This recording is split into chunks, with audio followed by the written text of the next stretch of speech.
Di seluruh Nusantara. Gimana kabar kalian? Semoga kalian sehat selalu ya, agar bisa belajar baik hari ini. Sebelum mulai belajar, alangkah baiknya kita berdoa supaya diberikan kemudahan dan kelancaran.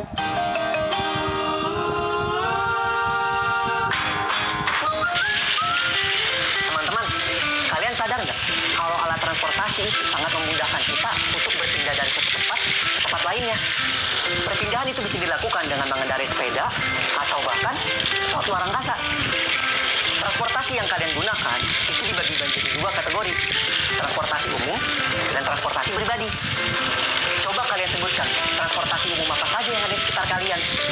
Apakah kalian sering menggunakan transportasi umum tersebut?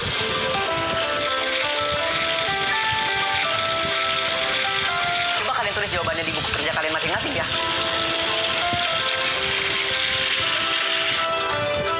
Sekarang kita amati dulu gambar ini. Menurut kalian, apa yang sedang dia lakukan? Kira-kira di mana dia melakukan aktivitas tersebut? Dan apa pekerjaannya? Tulis jawaban kalian di buku masing-masing ya.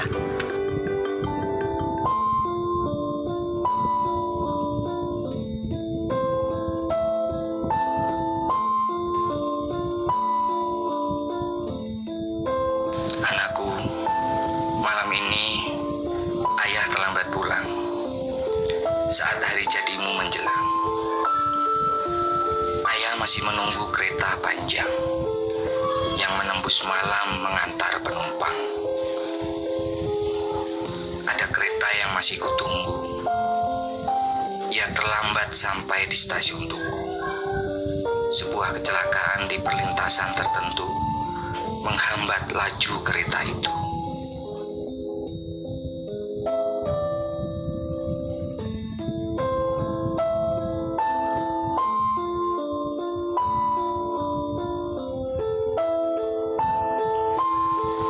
Perlintasan mengabarkan palang pintu perlintasan ditabrak oleh bis yang oleng ke depan. Sopir mengemudi kencang. Penumpang bergelayut dan berimpitan. Penumpang melompat sebelum sampai ke tujuan.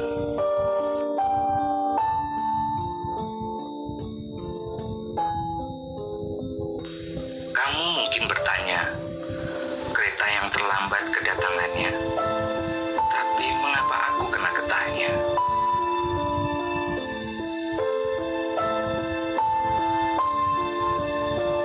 Anakku, tugasku memastikan kereta tak melenceng ke kiri atau ke kanan sebelum berangkat atau sampai tujuan. Peluitku memberi aba-aba di garis depan.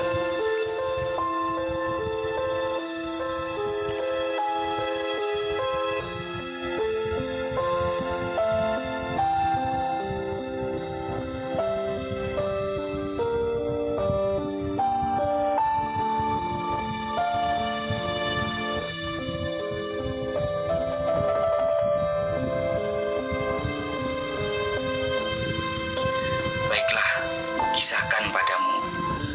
Dulu sekali, penumpang kereta juga begitu. Mereka memenuhi lorong-lorong hingga pintu. Keselamatan hanya dianggap angin lalu.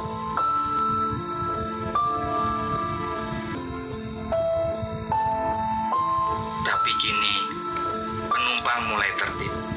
Mereka tak mau mengadu nasib. Kalau tak mau tertib, bahaya akan mengintip. Karena itu, ingat-ingatlah pesanku. Naik bis atau kereta laju, duduk yang tenang di kursimu. Pantang berebut untuk turun lebih dahulu. Keselamatan tetap nomor 1 hingga sampai ke tujuanmu.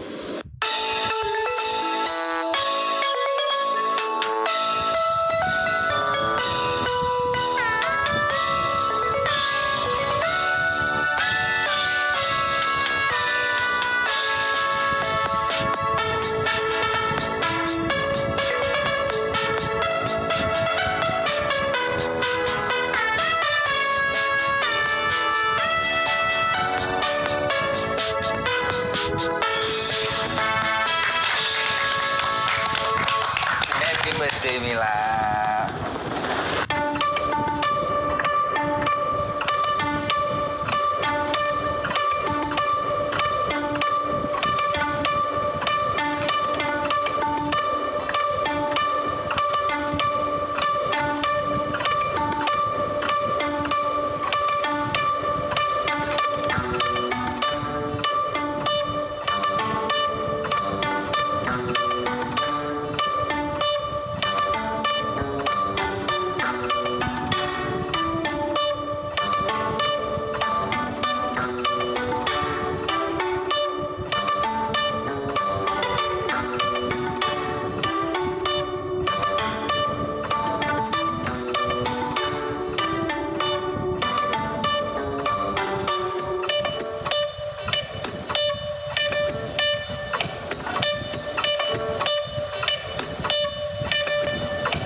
Setelah mendengar puisi kisah petugas pengatur garis keberangkatan kereta tadi, sekarang saatnya kalian menjawab soal-soal berikut. 1. Siapakah aku dalam puisi tersebut? Kedua, untuk siapa puisi itu ditunjukkan? Ketiga, mengapa penulis puisi terlambat pulang? Keempat, apa yang terjadi di perlintasan kereta itu? Kelima, apa tugas penulis puisi? Dan yang keenam, bagaimana pesan berkendara yang disampaikan oleh penulis puisi? Ayo, tulis jawabannya di buku masing-masing ya. Kata baruku. Stasiun. Tempat menunggu bagi calon penumpang kereta api dan tempat perhentian kereta. Perlintasan. Persilangan antara jalur kereta api dan jalan, baik jalan raya ataupun jalan kecil lainnya. Palang. Batang kayu atau bambu atau besi yang dipasang melintang pada jalan atau pintu untuk mencegah orang menyeberang sebelum waktunya. Lorong. Jalan kecil antara kursi kanan dan kiri atau gerbong yang satu dengan lainnya. Teman-teman, tentu kalian pernah bermain teka-teki silang kan? Hari ini aku akan mengajak kalian untuk mengisi teka-teki silang yang berada di sampingku ini. Aku bacakan pertanyaan pertama ya. Pengatur perjalanan kereta meniup ... untuk memberi aba-aba kepada kereta api yang akan berangkat. Kira-kira kalau kita punya 6 kotak yang harus diisi satu kata berisi 6 huruf, apa ya jawabannya? Benar, jawabannya adalah peluit. Sekarang kita lanjut ke soal nomor 2. Kita punya 6 kotak menurun. Dahulu, penumpang berdesak-desakan di titik hingga pintu kereta tanpa memperhatikan keselamatannya. Kira-kira apa ya jawabannya? Kita sudah punya huruf L nih di depan katanya.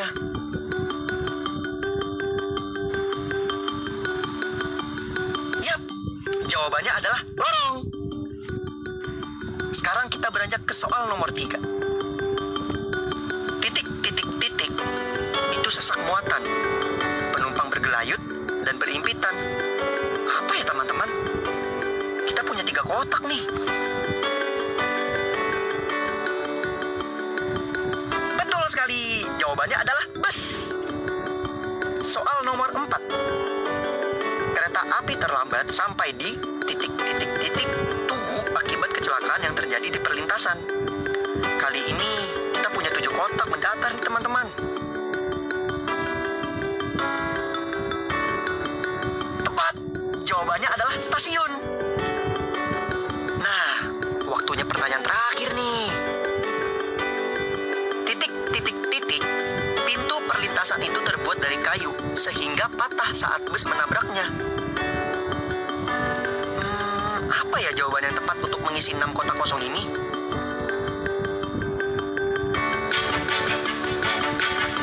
Benar, jawabannya adalah palang. Hebat, sudah terisi semua kotak di teka-teki silang ini. Kalian pintar.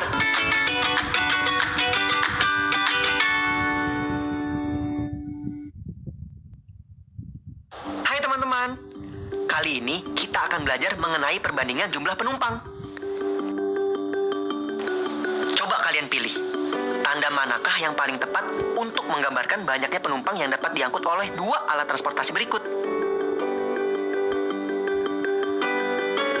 Jawaban yang benar adalah tanda lebih besar, karena sebuah mobil bisa memuat lebih banyak penumpang daripada sepeda motor. Lalu, bagaimana dengan sepeda dan sepeda motor ini?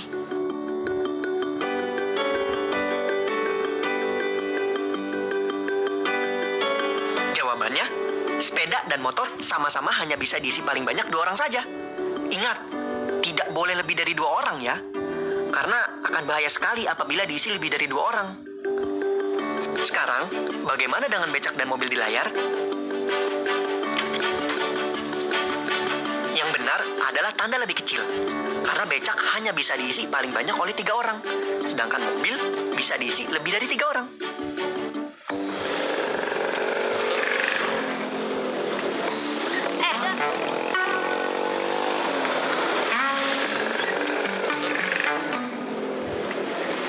Don, kenapa kamu melamun? Aku tidak melamun. Vin, kamu tahu itu apa? Oh, itu papan rambu lalu lintas, Don. Kata ayah, Pak Wali Kota memang sedang memasang rambu lalu lintas untuk informasi kepada pengguna jalan, Don. Oh, tapi mengapa bentuk dan warnanya berbeda ya, Vin? Oh, bentuk dan warnanya itu disesuaikan dengan fungsinya, Don. Di Indonesia ada 2 bentuk macam rambu lalu lintas. Yang ke satu ada lingkaran dan yang kedua ada segi 4. Papan rambu lalu lintas berbentuk segi 4 digunakan untuk membuat rambu peringatan dan rambu petunjuk.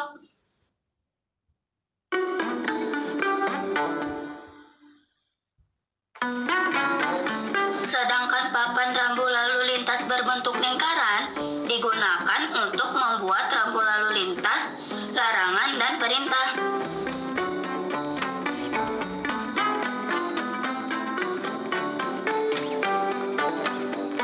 Oh, berarti pelajaran geometri yang ada di matematika itu berguna di bidang transportasi ya, Vin? Tentu saja, Don. Matematika itu sangat dekat dengan kita.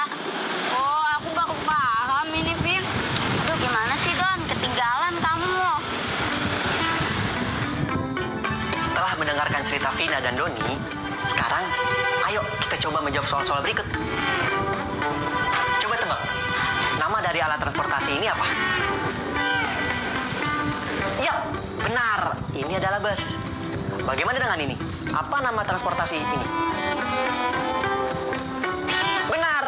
Ini adalah angkot. Kalau di Jakarta namanya angkot. Apakah berbeda di tempat kalian?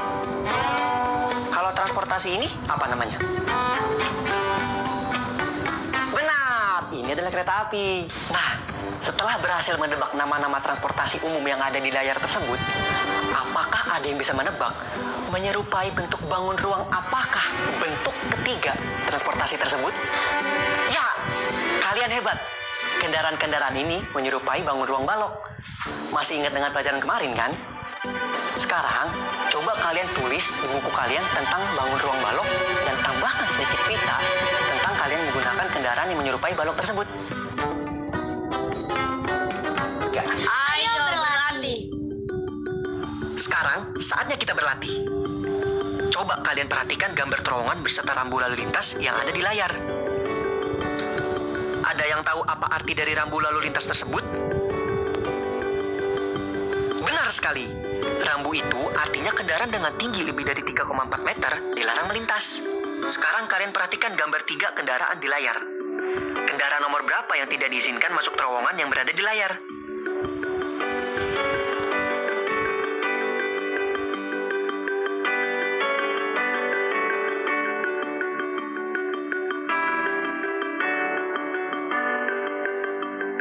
Tepat sekali. Kendaraan nomor 1 tidak bisa melewati terowongan karena memiliki tinggi lebih dari 3,4 meter. Apabila dipaksakan masuk, terowongan bisa tertabrak dan hancur. Refleksi. Nggak terasa ya, Kak Agung sudah menemani teman-teman pada kegiatan belajar hari ini. Karena sekarang kita sudah ada di penghujung waktu. Tapi sebelum itu, yuk kita refleksi pelajaran hari ini. Setelah tadi di awal pelajaran kalian sudah mendengar puisi dari Bapak Petugas Pengatur Perjalanan Kereta, kalian pasti bisa membedakan cara menggunakan angkutan umum yang baik dan yang kurang baik. Sekarang, coba kalian isi tabel yang kosong di layar sesuai dengan apa yang sudah tertulis di kolom sampingnya.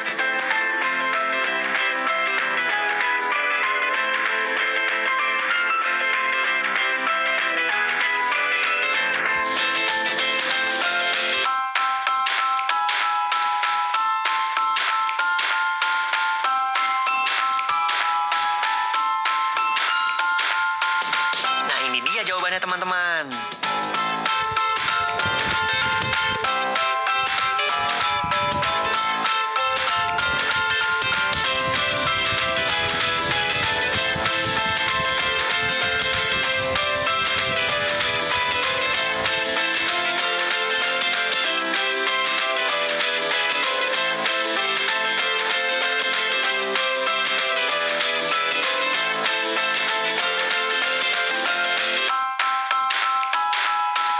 Pertanyaan selanjutnya.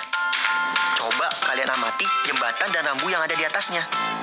Dari gambar kendaraan di layar, kendaraan mana saja yang boleh melewati jembatan?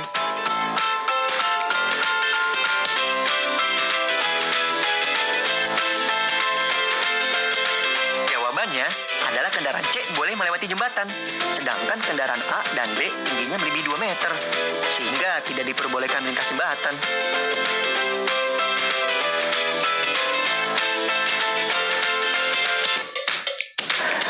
Bagaimana pelajaran hari ini? Pasti seru kan? Semoga ilmu yang kalian dapatkan bisa berguna dan bermanfaat buat kalian ya. Dan jangan lupa di-review bersama orang tua atau wali kalian di rumah ya. Sampai jumpa lagi. Dadah!